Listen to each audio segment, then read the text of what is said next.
Baik, di sini kami ingin menunjukkan bahwasanya pemerintah ini udah kelewat batas dalam mempermainkan rakyat, mulai dari aksi dan apapun itu yang telah kita perjuangkan sebagai rakyat Indonesia dan dari berbagai lapisan masyarakat sipil tidak didengar, sehingga hal tersebut membuat kami kesal dan kami akhirnya 7 mahasiswa UI, 9 mahasiswa UI sebenarnya, 2 di antara menjadi kuasa hukum, termasuk saya sebagai kuasa hukum dari para pemohon dan teman-teman saya. Akhirnya kita mendiskusikan untuk ini di bawah ke meja MK. Jadi kita akan menggugat uji formil tersebut di uji MK gitu. Artinya menegaskan kembali 9 mahasiswa, 2 di antaranya jadi kuasa hukum? Iya, 2 di antaranya jadi kuasa hukum. Dan termasuk Anda jadi kuasa hukumnya ya? Iya, benar. Oke, kenapa upaya yang diambil akhirnya adalah uji formil? Kenapa kita ambil dari uji formil, bahwasanya di sini kita fokus kepada fundamental pembentukan undang-undangnya. Di saat orang-orang material kita fokus kepada undang-undangnya karena sangat banyak yang janggal ketika pengesahan undang-undang DPR ini sendiri oleh DPR sendiri. Sebagai lembaga negara yang punya fungsi legislasi, DPR malah menyalahi fungsi legislasinya itu sendiri. Karena kita melihat bahwasanya undang-undang tersebut sangat banyak melanggar tentunya di Undang-Undang P3 tentang pembentukan peraturan perundang-undangan, sehingga menurut kami dari secara fundamental pembentukan undang-undang ini harus diuji juga. Jadi dalam artian kami fokus kepada fundamental, jadi kita menguji keseluruhan undang-undangnya gitu. Oke, di proses perancangan kemarin yang paling dikritisi sampai akhirnya menjadi dasar menggugat ke MK itu kan soal transparansi. Itu apa saja yang menjadi poin-poinnya? Oke, di sini kami ada beberapa poin penting di permohonan kami, bahwasanya yang poin pertama tuh keterbukaan dalam pembentukan undang-undang TNI ini sendiri, bahwasanya menyalahi ada asas keterbukaan di dalam pasal 5 dan pasal 96 gitu.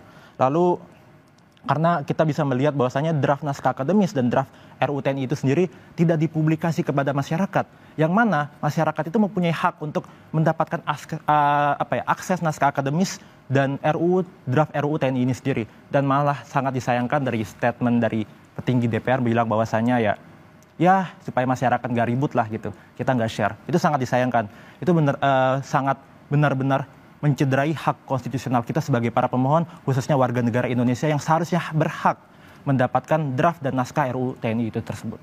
Oke, dan artinya petitumnya yang dituliskan juga dalam permohonan apa saja? Oke, kami petitum itu di sini kurang lebih ada 5 petitum. Yang pertama itu kita ingin mengabulkan pemohon untuk seluruhnya.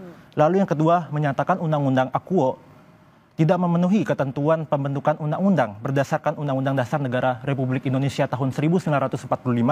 Lalu yang ketiga, menyatakan Undang-Undang Akuo bertentangan dengan Undang-Undang Dasar Negara Republik Indonesia tahun 1945, oleh karenanya tidak mempunyai kekuatan hukum yang mengikat.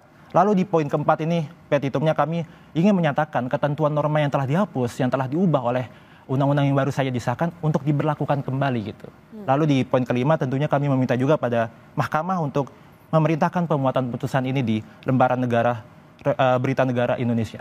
Oke, salah satu yang juga disoroti adalah pembahasannya yang saat itu dilakukan di hotel dan juga tertutup. Itu yang juga disoroti oleh teman-teman mahasiswa. Kami di dalam Posita tidak menyoroti hal itu, tapi kami menyoroti itu bahwasanya minimnya akses publik terhadap undang-undang itu sangat minim gitu. Kita bisa lihat tuh kalau di rapat di hotel itu kan secara teknis, tapi sini pemerintah tuh gagal membangun komunikasi yang efektif dan kepada masyarakat, sehingga hal tersebut mencederai hak-hak konstitusional kita gitu. Lalu di poin ketiga itu juga ada tidak masuk dalam prolegnas gitu.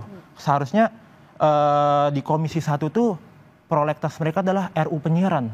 Namun tiba-tiba di saat bersamaan di waktu yang kemarin itu RUU TNI tiba-tiba nabrak masuk dan menyingkirkan RUU penyiaran, sehingga RUU TNI yang diutamakan. Itu sebenarnya sudah mencederai juga di Undang-Undang P3 gitu. Ini bisa dibilang sebagai upaya formal terakhir atau upaya hukum terakhir yang dilakukan oleh mahasiswa sebagai bentuk penolakan? Sebenarnya masih banyak cara juga, bahwasanya ingin saya tegaskan, banyak yang beredar bahwasanya gerakan JR ini sebuah gerakan yang eksklusif dan tidak inklusif. Kami tegaskan bahwasanya kami bersembilan ini gerakan inklusif atas nama masyarakat Indonesia, atas nama gerakan sipil untuk melawan pemerintahan gitu. Jadi kami di sini berjuang bersama-sama, kita menggunakan apa yang kami punya kemampuan, khususnya di 9 para pemohon ini, para penggugat, termasuk 2 kuasa hukum dan 7 para pemohon itu latar belakang fakultas hukum. Kami ingin menerapkan ilmu-ilmu yang kami telah pelajari di lingkungan kampus dan kita akan ujikan kepada MK bahwasanya ilmu-ilmu yang kami pelajari itu bermanfaat untuk bangsa dan negara gitu. Oke. Kalau alat bukti yang juga disiapkan untuk nantinya disidangkan juga sebenarnya objeknya ya lagi-lagi belum ditandatangani oleh Presiden. Nanti seiring berjalannya waktu akan seperti apa nanti? Oke, jadi di sini mungkin ada strategi yang unik kami pasangkan dan kita terapkan gitu dari 9.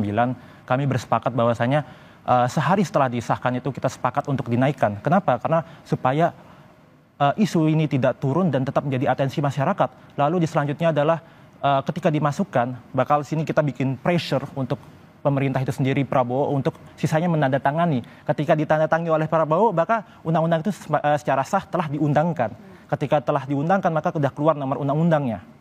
Nah, lalu ketika itu kami masih ada jeda waktu sampai sidang pendahuluan, sampai sidang perbaikan itu kurang lebih dari 30 hari, mengingat sidang MK itu akan dimulai di 21 April gitu, karena ada libur lebaran. Jadi kurang lebih kita masih ada waktu lebih dari 30 hari untuk batas maksimal 30 hari diundangkan oleh Presiden Prabowo Subianto. Jadi kita sini satu sisi mentekan Prabowo, ayo silahkan datangan undang-undang tersebut, gugatan kami akan menanti di MK gitu. Oke, artinya seiring juga dengan langkah hukum yang dilakukan oleh teman-teman mahasiswa untuk terus menggaungkan, apakah ada hal lain juga ya, upaya lain yang akan tetap dilakukan? Upaya yang kami telah lakukan itu selain advokasi hukum, tetap kami untuk suarakan di sosial media dan mencerdaskan kepada masyarakat bahwasanya hal ini urgensi dan sangat mencederai lembaga negara DPR yang sebagaimana menjalani fungsi legislasi. Namun mereka sendiri sebagai lembaga negara tertinggi, sebagai lembaga negara tinggi yang mempunyai fungsi legislasi, tapi sangat disayangkan mereka menganggar ketentuan legislasi yang mereka sendiri buat gitu. Ini sangat disayangkan. Seharusnya lembaga negara sebagai contoh dan bisa dibilang sebagai penjelmaan masyarakat terhadap di pemerintahan itu sendiri melanggar undang-undang, malah melanggar UUD 1945. Jadi sangat disayangkan kami mendapatkan pemerintahan yang begitu tidak kompeten dan tidak memenuhi peraturan perundang-undangan yang berlaku. Dan sini sangat disayangkan juga komunikasi yang dibangun oleh DPR sembunyi-sembunyi, seperti pengecut sih menurut saya gitu. Oke, kita juga balik lagi ke proses perancangannya, kan itu yang sebenarnya dipersoalkan akhirnya juga digugat.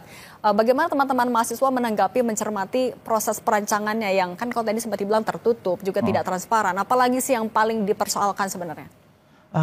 Karena di sini kita uji formil, fokus kepada proses pembentukan peraturan perundang-undangan yang menurut saya itu tidak objektif dan itu adalah sesuatu hal yang baku ya. Jadi sehingga ini tidak bisa diperdebatkan lagi ya. Karena udah jelas norma undang-undangnya berbicara apa, ya udah sesuai dengan prosedur yang ada. Jangan nabrak-nabrak aja. DPR ini saking tergebu-gebu mengundangkan dan mengesahkan undang-undang tersebut, akhirnya ditabrak sistem hukum, ditabrak norma undang-undang, akhirnya melanggar undang-undang itu sendiri. Maka dari itu kami inisiatif untuk GR formil.